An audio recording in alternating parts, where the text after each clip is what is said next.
Sa ngalan ng Ama, ng Anak, at ng Espiritu Santo, Amen. sumainyo ang Panginoon. At sumainyo rin. Mga kapatid, isa sa mga madalas na kasalanan o pagkakamali na ating ginagawa sa ating buhay araw-araw ay ang hindi pagiging totoo, ang pagsisinungaling, ang pagbabalat kayo. Sa madaling sabi, madalas tayo'y plastic. Pero wala naman tayong maitatago sa Diyos. Dahil ang Diyos alam niya kung ano ang nasa isip at puso ng bawat isa sa atin. Nahihiyaman tayo dahil marami tayong pagkakamali. Pero kung magiging totoo lang tayo sa Diyos, sa tahayaan natin ang Panginoon na pumasok at manahan sa ating isip at puso, diyan niya tayo matutulungan magbago.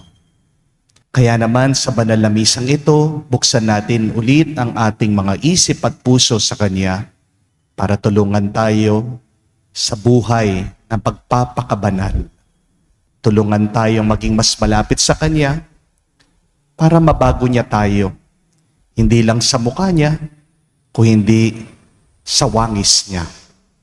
Sa mga pagkakataon na hindi tayo naging totoo sa Kanya, sa mga pagkakataon na hindi tayo naging totoo sa kung sino ba dapat talaga tayo, mga nilalang na dapat tunay na nagmamahal. Hilingin natin muli ang awa ng Diyos para tayo ay makitang karapat-dapat makatanggap sa mga banal na misteryo. Inaamin ko. Sa makapangyarihang Diyos at sa inyo mga kapatid, nalubha akong nagkasala sa isip, sa salita, sa gawa at sa aking pagkukulang. Kaya isinasamo ko sa mahal na Birheng Maria, sa lahat ng mga anghel at mga banal, at sa inyo mga kapatid, na ako'y ipanalangin sa Panginoong ating Diyos. Kaawaan tayo na makapangyarihang Diyos, patawarin tayo sa ating mga kasalanan, patnubayan tayo sa buhay na walang hanggan. Amen. Panginoon, kaawaan mo kami. Panginoon, kaawaan mo kami. Kristo, kaawaan mo kami. Kristo, kaawaan mo kami. Panginoon, kaawaan mo kami. Panginoon, kaawaan mo kami. Manalangin tayo. Ama naming makapangyarihan, ikaw ang lumikha at tagapamahala ng tanang umiiral. Tunghayan mo kami upang ang iyong awa ay aming maranasan. At ipagkaloob mong ikaw ay aming wagas na mapaglingkuran. Sa pamamagitan ng Jesucristo kasama ng Espiritu Santo, magpa sa walang hanggan. Amen. Pagbasa mula sa unang sulat ni Apostol San Pablo sa mga taga-Korinto. At ngayoy ipinaalala ko sa inyo, mga kapatid, ang mabuting balita na ipinangaral ko sa inyo. Iyan ang ebanghelyo na inyong tinanggap at naging saligan ng inyong pananampalataya. Sa pamamagitan nito'y naliligtas kayo kung matatag kayong nananangan sa salitang ipinangaral ko sa inyo. Liban na nga lamang kung kayo'y sumampalataya na di iniisip ang inyong sinampalatayanan. Sapagkat ibinigay ko sa inyo itong pinakamahalagang aral na tinanggap ko rin. Si Kristo'y namatay dahil sa ating mga kasalanan bilang katuparan ng nasasaad sa kasulatan. Inilibing siya at muling nabuhay sa ikatlong araw. Ayon din sa kasulatan, at siya'y napakita kay Pedro, saka sa 12. Pagkatapos, napakita siya sa mahigit na 500 kapatid na nagkakatipon. Marami sa kanila'y buhay pa hanggang ngayon, bagamat patay na ang ilan. At napakita rin siya kay Santiago, saka sa mga apostol na sama-sama noon. Sa kahuli-hulihay napakita rin siya sa akin, bagamat ako'y tulad ng batang pinanganak ng hindi kapanahunan, sapagkat ako ang pinakahamak sa mga apostol. Ako'y di karapat-dapat tawaging apostol, sapagkat inusig ko ang simbahan ng Diyos. Ngunit dahil sa kagandahang loob niya, ako'y naging apostol. At hindi naman nawalan ng kabuluhan ang kaloob niya ito sa akin. Nagpagal ako ng mahigit kaysa kanino man sa kanila. Bagamat hindi ito sa sarili kong kakayanan, kundi sa tulong ng Diyos sa akin. Kaya't maging ako o sila, ito ang ipinangaral namin at ito ang pananaligan ninyo. Ang salita ng Diyos. Salamat sa Diyos. Butihing pooy purihin, pag-ibig niya'y walang maliw. Butihing puoy purihin, pag-ibig niya'y walang maliw. O pasalamatan ang Panginoong Diyos, pagkat siya'y mabuti. Ang kanyang pag-ibig ay napakatatag at mananatili. Ang taga-Israel, bayaang sabihin kanilang ihayag, ang pag-ibig ng Diyos ay hindi kukupas. Butihing puoy purihin, pag-ibig niya'y walang maliw. Ang lakas ng poon ang siyang nagdulot ng ating tagumpay sa pakikibaka sa ating kaaway. Aking sinasabing di ako papanaw. Mabubuhay ako upang isalaysay ang gawa ng Diyos na Panginoon ko. Butihing puoy purihin, pag-ibig niya'y walang maliw. Ikaw ay aking Diyos, kaya naman ako'y nagpapasalamat. Ang pagkadakila mo ay ihahayag. Butihing puoy purihin, pag-ibig niya'y walang maliw.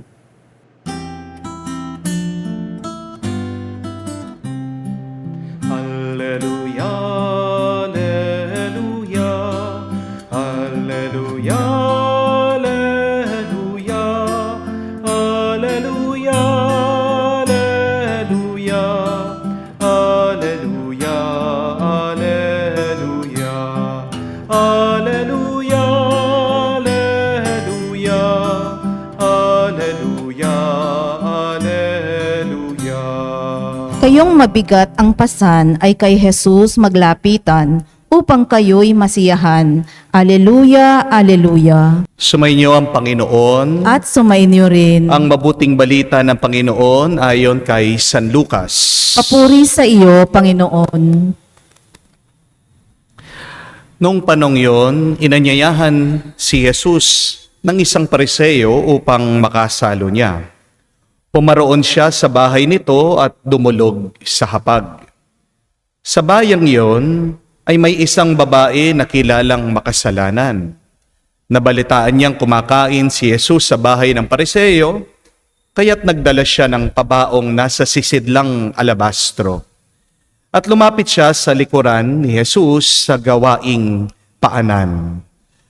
Siya'y nananangis at nabasa ng kanyang luha ang mga paa ni Jesus. Pinupunasan niya ang mga ito sa kanyang buhok. Hinagkan at pinahiran ng pabango. Nang makita ito ng pariseyong nag-anyaya kay Jesus, nasabi nito sa kanyang sarili, kung talagang propeta ang taong ito, alam niya kung sino at kung anong uri ng babae ang humihipo sa kanya. Isang makasalanan. Bilang tugon sa iniisip ni Simon, sinabi ni Jesus, Simon, may sasabihin ako sa iyo. Sumagot siya, ano po yun, guro? Sinabi ni Jesus, may 2 taong nanghiram sa isang nagpapautang. Ang isa'y 500 denaryo at ang isa naman ay 50. Nang hindi makabayad, pareho silang pinatawad. Ngayon, sino sa kanila ang lalong nagmahal sa nagpautang? Sumagot si Simon, sa palagay ko po, ang pinatawad ng malaking halaga. Tama ang sagot mo, tugon ni Jesus. Nilingon niya ang babae at sinabi kay Simon, Nakikita mo ba ang babaeng ito? Pumasok ako sa iyong bahay at hindi mo man lamang ako binigyan ng tubig para sa aking mga paa. Ngunit binasa niya ng luha ang aking mga paa at pinunasan ng kanyang buhok. Hindi mo ako hinagkan, ngunit siya, mula nang pumasok siya ay hindi tumigil sa paghalik sa aking mga paa. Hindi mo pinahiran ng langis ang aking ulo, subalit pinahiran niya ng pabango ang aking mga paa. Kaya't sinasabi ko sa iyo, ang malaking pagmamahal na ipinamalas niya ay nagpapatunay na pinatawad na ang marami niyang kasalanan. Ngunit ang pinatawad ng kakaunti ay kaunti lang ang pagmamahal na ipinamalas.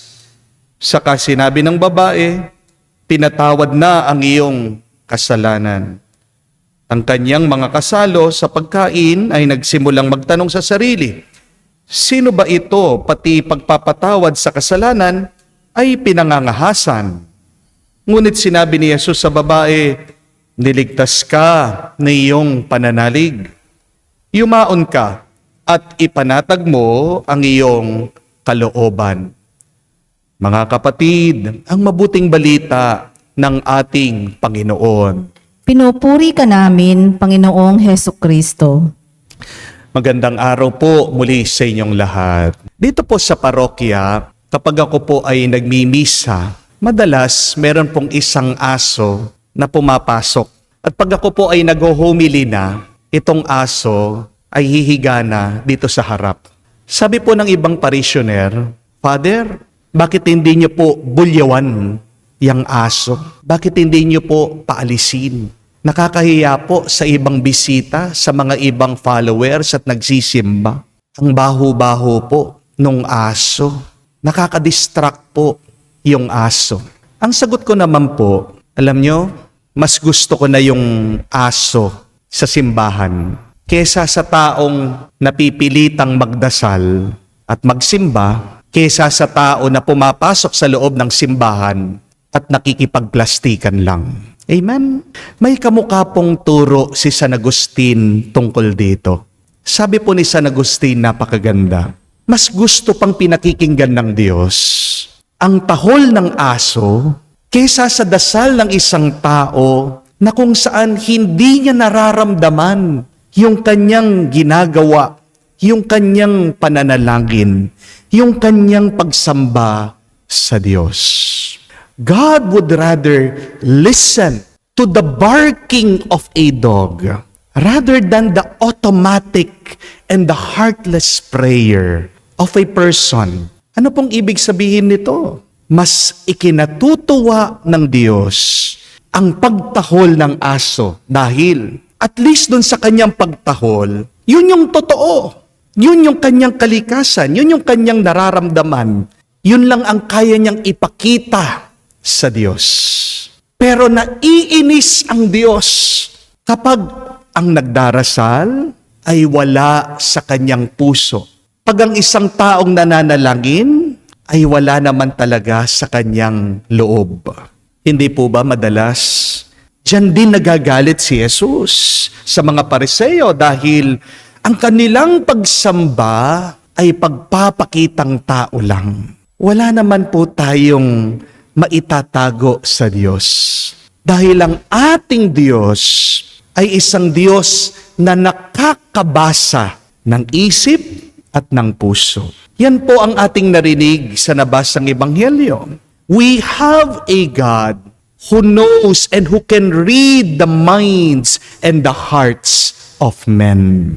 Ito pong Pariseo na binanggit sa Ebanghelyo, ang pangalan po niya ay Simon.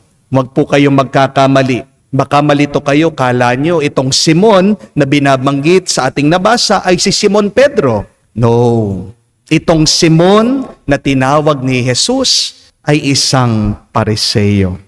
Itong si Simon na Pariseo, inanyayahan daw ang ating Panginoon na pumasok sa kanyang tahanan, sa kanyang bahay. Pero, imbis na maligaya niyang tinanggap ang ating Panginoon, kinutya pa niya si Jesus sa kanyang pagtanggap dito sa makasalanan na babae. Nabasa ni Jesus kung ano ang tumatakbo sa isip nitong Pariseo. Nabasa ni Jesus kung ano ang laman ng puso nitong si Simon na Pariseo. Nilalait niya si Jesus. Dahil ang ating Panginoon, hinayaan daw niya na hawakan ang kanyang paa nitong babaeng makasalanan, pero nagsisisi siya doon sa kanyang mga pagkakamali sa buhay. Sabi ni Jesus, mas mabuti pa nga ang ginawa nitong babae kesa sa iyong pagtanggap sa akin. Dahil itong babae, kahit na makasalanan siya, hinugasan niya sa pamamagitan ng kanyang luha ang aking paa.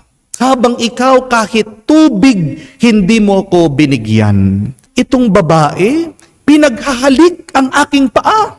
Habang ikaw, hindi mo man ako hinagkan, hindi mo man ako niyakap. Kumbaga, basta't na lang pinapasok si Jesus sa kanyang tahanan pero hindi man siya pinansin. Hindi po ba minsan, wala din tayong pagkakaiba dito sa Pariseo?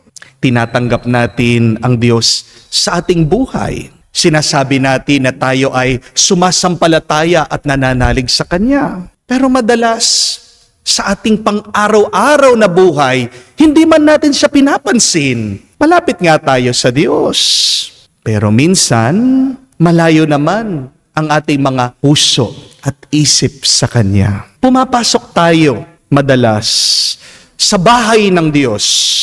Pero hindi naman natin ginagawang bahay ng Diyos ang ating mga puso at isipan.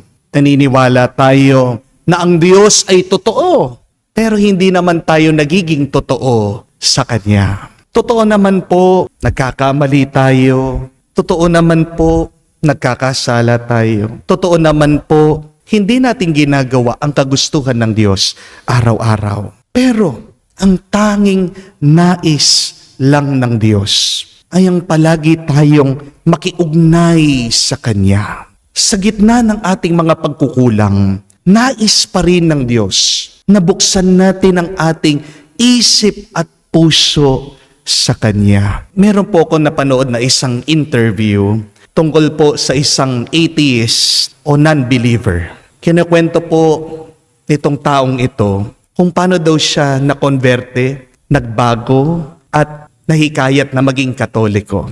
Pag nakita niyo po ang itsura nitong atheist o non-believer, halagang itsura pong napariwara siya. Dahil puno po siya ng piercing, no? At puno po siya ng tattoo sa kanyang katawan, lalong-lalo na sa kanyang leeg. Sabi po niya, nung minsan daw po, na-curious lang siya, nagtataka lang siya, dahil naglalakad po siya, napadaan siya sa isang simbahan, at natanong lang niya, ano kayang ginagawa ng mga Katoliko dito sa simbahan? Kaya biglang pumasok po siya dito sa simbahan. At pagkapasok niya, nakita po niya napakaraming tao, ito daw pong mga babae, nakabelo, na-intimidate daw po siya, bigla siya natakot. Pero dahil nandun na rin po siya, anong ginawa nitong tao? Umupo daw siya doon sa pinakamalayo, doon sa altar, doon sa pinakasulok na sulok. At pag upo po niya, sabi niya, o ano ngayon? Wala naman daw po nagturo sa kanya kung paano magdasal, manalangin. Habang nagmamasid daw po siya, bigla napatingin daw siya sa gitna, dun sa krus ng ating Panginoon. At nung pagkakita niya sa krus ng ating Panginoon, hindi ba daw po niya maintindihan o mawari? Biglang nakaramdam daw siya ng pagmamahal sa kanyang kalooban. And it was his first time to feel that.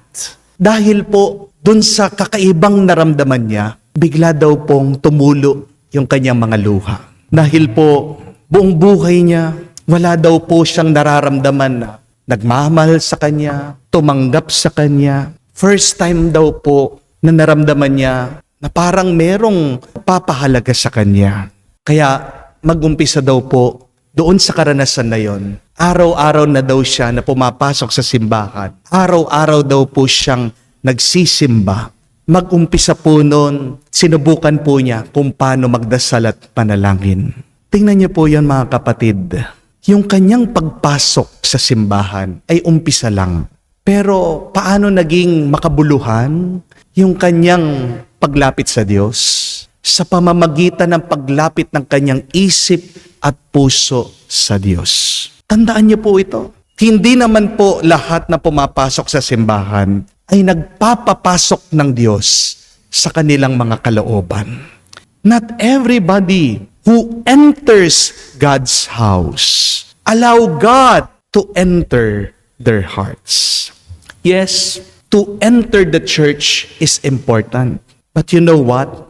What is most important? It is allowing God to make our hearts to become His church. It is to make our hearts, our minds, to become God's house. Mga kapatid, magdasal po tayo sa banal na misang ito na sana palagi tayong maging totoo sa Diyos. Dahil tandaan niyo po ito, kapag totoo ka sa iyong pananalangin, ang tawag diyan pagsamba. Kapag totoo ka sa harap ng mga kamukhamong nananampalataya at nananalig, ang tawag po diyan ay pagpapahayag. Kapag totoo ka sa harap ng mga taong hindi naniniwala sa Diyos, ang tawag po diyan ay pagsasaksi. Remember that, my dear friends, that when you are true in your prayers, that is called worship. When you become true with other believers, that is called testimony. When you become true in front of people who do not believe in God, that is called a witnessing. Kaya pag walang katotohanan sa iyong buhay, unang-una, hindi ka nakakapagdasal ng totoo. Nagbabalat kayo ka lang. Kapag walang katotohanan sa iyong buhay, sa harap ng ibang tao, ikaw ay nagsisinungaling. Kapag hindi ka nagiging totoo sa harapan ng mga taong hindi naniniwala sa Diyos, pinapatunayan mo lang ang kanilang punto na talagang walang Diyos at ang ginagawa lang natin ay palabas lang. Mga kapatid, ganyan po kahalaga ang pagiging totoo sa Diyos at sa iba araw-araw. Naway ang ating pagiging totoo at tunay ang maglapit pa sa atin sa Diyos. Ang Panginoon, pinagmumulan ng lahat ng grasya at ng pagpapala. Huwag po kayong matakot na maging totoo sa harap ng Panginoon. Dahil pag ikaw ay totoo sa Kanya, tutulungan ka niya na magbago. Sa pamamagitan lang ng pagiging totoo sa Panginoon, doon ka lang niya mababasbasan ng sobra-sobra. Amen. Sa ating pananalangin, ilagay natin ang ating pananalig sa Diyos Ama, nagpapakita ng pagmamahal, ng habag sa Kanyang pakikitungo sa lahat ng makasalanan. Ating sabihin, Panginoon, dinggin mo kami. Panginoon, dinggin mo kami. Ang simbahan naway ipagpatuloy ang gawain ni Jesus sa pagpapatawad ng mga kasalanan at pagbubuo ng mga pusong wasak. Manalangin tayo sa Panginoon. Panginoon, dinggin mo kami. Sa pamamagitan ng diwang mapagpatawad, ang mga taong magkakatunggali naway humantong sa mapayapang pag-uusap. Manalangin tayo sa Panginoon. Panginoon, dinggin mo kami. Tayo naway maging mainahon at mahabagin sa ating kaisipan ukol sa kapwa at huwag nating silang iwaksi o tanggihan dahil sa kanilang kahinaan at kakulangan. Manalangin tayo sa Panginoon. Panginoon, dinggin mo kami. Sa katahimikan po ng ating puso, banggitin din natin sa Diyos, sabihin sa Kanya ang ating mga personal na pangangailangan. Lubhang mahabaging Ama, tinataas namin sa iyo ang aming mga panalangin sa ngalan ng iyong anak na nagmamahal sa amin at inalay ang kanyang sarili para sa amin. Siyang nagpapatawad na tagapagligtas na nabubuhay at nagahari magpa sa walang hanggan. Amen.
Manalangin kayo mga kapatid, para ang ating mga paghahain ay kalugdan ng Diyos sa mga makapangyarihan. Tanggapin nawa ng Panginoon itong paghahain sa iyong mga kamay sa kapurihan niya at karangalan sa ating kapakinabangan at sa buong sambayanan niyang banal. Ama naming lumikha, maawain mong dinggin ang aming mga pithaya at paunlakan mo ang paghahaing aming inihahanda upang ang mga handog ng bawat isang nagbigay para sambahin ang banal mong ngalan ay magkamit ng karagdagan mong kasiyahan.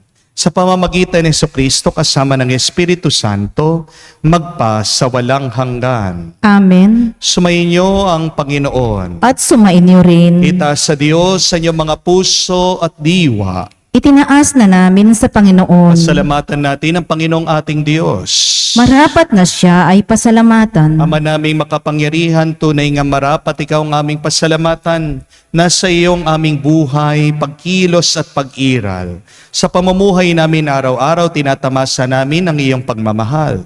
Sa pag-ibig mong pinunla sa sangkatauhan, ang Espiritu Santo ay unang aming bigay ng anak mong naglagak sa amin ng katiyakan, nakalaang mabuhay kami sa piling mo kailanman.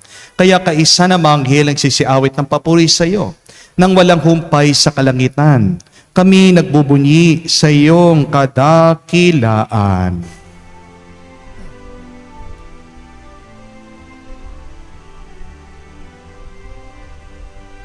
Santo, Santo, Santo, Panginoong Diyos ng mga hukbo, napupuno ang langit at lupa ng kadakilaan mo.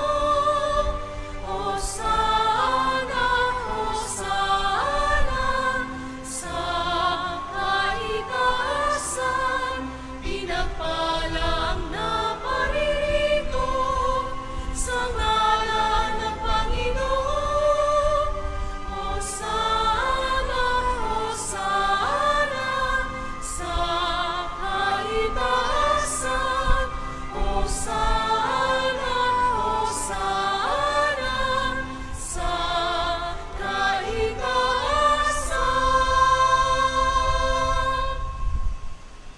Manaming banal, ikaw ang bukal ng tanang kabanalan. Kaya't sa pamagitan ng iyong Espiritu, gawin mong banal ang mga kaloob na ito, upang para sa amin maging katawan at dugo ng aming Panginoong Hesukristo. Bago niya pinagtiis ang kusang loob na maging handog, hinawakan niyang tinapay, pinasalamatan kanya, pinaghati-hati niya iyon, inabot sa kanya malagad at sinabi, tanggapin ninyong lahat ito at kanin. Ito ang aking katawan, na ihahandog para sa inyo.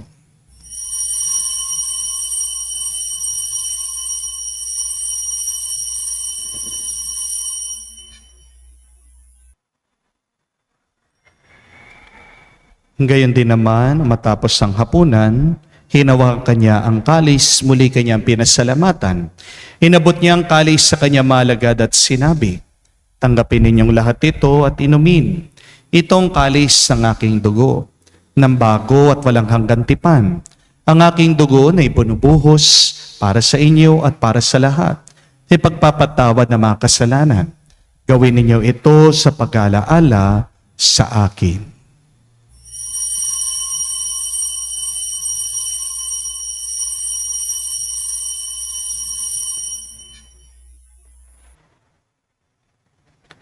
Ang misteryo ng pananampalataya.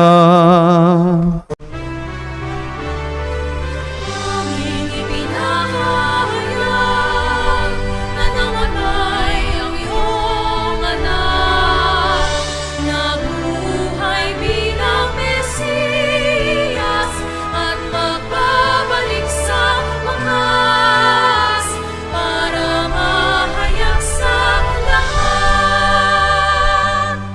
Ama, ginagawa namin ngayon ang pag-alaala sa pagkamatay, muling pagkabuhay ng iyong anak. Kaya tinialay namin sa iyong tinapay nagbibigay buhay at ang kalis na nagkakaloob ng kaligtasan. Kami nagpapasalamat dahil kami yung minarapat na tumayo sa harap mo para maglingkod sa iyo. Sinasamo namin kami magsalo-salo sa katawan at dugo ni Kristo ay mabuklod sa pagkakaisa sa pamamagitan ng Espiritu Santo. Amalingapin mong iyong simbahan laganap sa buong daigdig. Puspusin mo kami sa pag-ibig. Kay San Francesco ang aming Papa, Florentino aming Arsobispo at ng Tanang Kaparian. Alalahanin mo rin ang aming mga kapatid na nahihimlay at may pag-asang muling mabubuhay. Gayon din lahat ng mga pumanaw. Kawan mo't sila't patuloyin sa iyong kaliwanagan. Kawan mo't pagindapatin kaming lahat makasalo sa iyong buhay na walang wakas.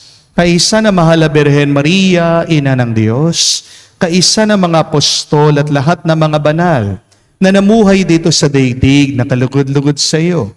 May pagdiwang nawa namin ang pagpupuri sa ikararangal mo sa pamamagitan ng iyong anak aming Panginoong Heso Kristo. Sa pamamagitan ni Kristo, kasama niya at sa Kanya, ang lahat ng parangal at papuri ay sa iyo, Diyos Ama, makapangyarihan, kasama ng Espiritu Santo, magpasawalang hanggan. Amen, amen, amen. Sa nakakagaling na utos at turo ni Jesus sa Panginoon natin at Diyos, ipahayag natin ng lakas loob.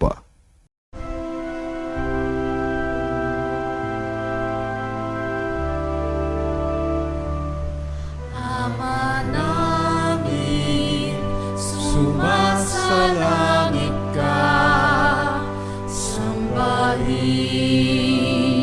ang ngalan mo, mapasa amin ang kaharian mo, sundin ang loob mo dito sa lupa para nang sa langit.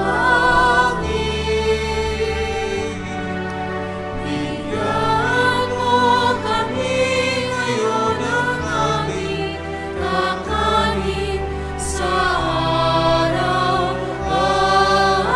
araw-araw. At patawarin mo kami sa aming mga sala para nang magpapatawad namin sa nagkakasala sa amin. At huwag mo kaming ipahintulot sa tukso, at iadya mo kami sa lahat ng masama. Hinihiling namin kami adya sa lahat ng masama, pagkalooban ng kapayapaan araw-araw, iligtas sa kasalanan, at ilayo sa lahat ng kapahamakan, samantalang aming pinanabikan ang dakilang araw ng pagpapahayag ng tagapagligtas naming si Heso Kristo. Sapagkat iyo ang kaharian at ang kapangyarihan at ang kapurihan magpakailanman. Amen. Panginoong Yeso Kristo, sinabi mo sa iyong mga apostol, kapayapaan ang iniiwan ko sa inyo, ang aking kapayapaan binibigay ko sa inyo. Tungayan mo ang aming pananampalataya, huwag ang aming pagkakasala. Pagkalooban mo kami ng kapayapaan at pagkakaisa ayon sa iyong kalooban, kasama ng Espiritu Santo, magpa sa walang hanggan. Amen. Kapayapaan ng Panginoon ay laging sumainyo. At sumainyo rin. Magbigayan po tayo ng kapayapaan sa bawat isa. Pisuhin niyo po, kapayapaan po sa inyong lahat.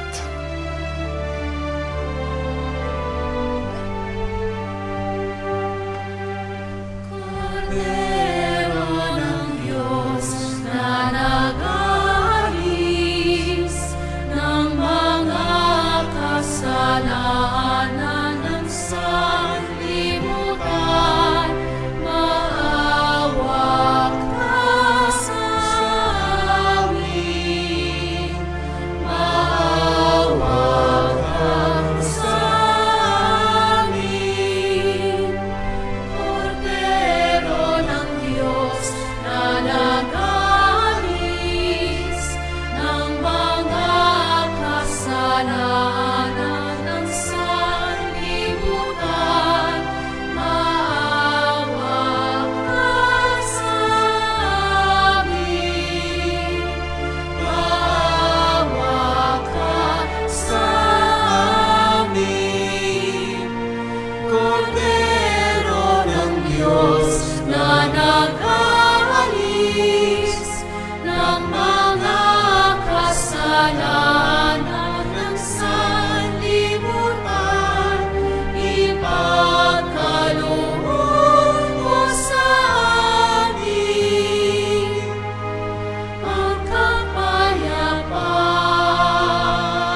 Mga kapatid, naririto ang ating Panginoong Jesucristo, ang Kordero ng Diyos, nag-aalis sa mga kasalanan ng sanlibutan. Mapalad tayong lumalapit sa biging ng Kordero. Panginoon, hindi ako karapat-dapat na magpatuloy sa iyo, ngunit sa isang salita mo lamang ay gagaling na ako.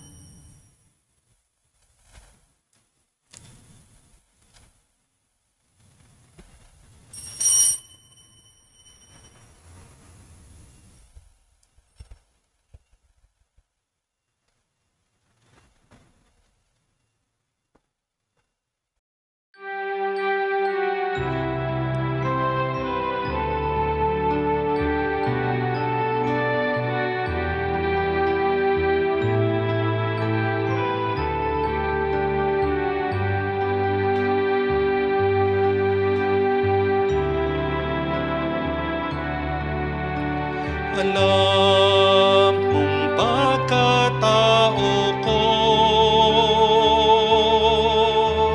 wala akong matatago. Alam mong aking isipan, alam mo ang lahat ng ginagawa ko, O Diyos.